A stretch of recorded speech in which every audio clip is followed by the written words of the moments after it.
Hey everyone, Josh Smith with GuideBeMobile.com. I'm going to show you a cool new feature in the 2019 Lexus ES 350. It's Apple CarPlay. The 2019 Lexus ES 350 has this beautiful wide screen, and Apple CarPlay takes full advantage of it, so you see more icons on it at once, and you have a very familiar look and feel to CarPlay on other cars. But what changes is how you control it. So this is not a touch screen, so it works similar to the normal Lexus infotainment system using a touchpad. Now I can also, if I'm inside an app, like if I'm inside Spotify, I can push the back button and it's going to take me home.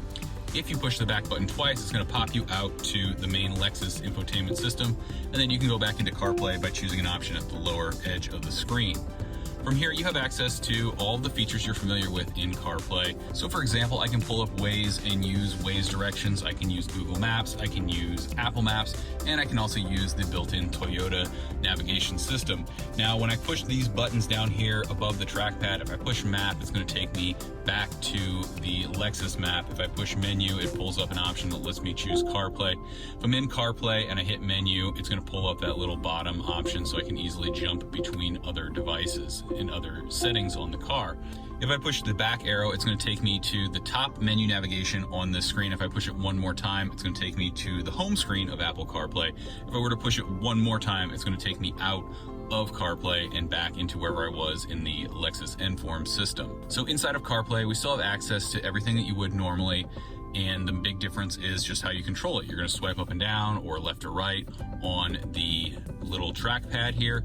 And unfortunately, that still brings about the same issues that we've had with this trackpad, which is that it can be distracting to use while you're driving. Now, what's nice about this is I still have fast access to my messages and phone calls, so I can pull up and I can either send a new message to someone, or I can show my messages and get those read to me if I'm trying to get to new messages.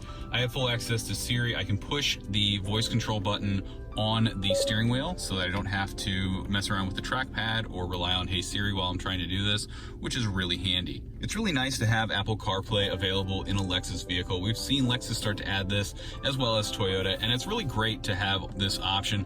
We do wish that it was a touchscreen, just because that's a little bit easier to use than this trackpad, especially while driving. But all in all, it's a nice feature, and it's one of the many reasons why you might want to look at the 2019 Lexus ES 350 compared to the 2018. The rest of the reasons are that it's a completely new redesign, has way better looks on the outside, there's some new sportier options, and overall you get a really nice vehicle. You can check out our full Lexus ES 350 review over on Gotta Be Mobile. Leave us a like if you found this video useful, subscribe for more from Gotta Be Mobile, and leave a comment and let us know what you think about this new way to control Apple CarPlay in the Lexus ES 350.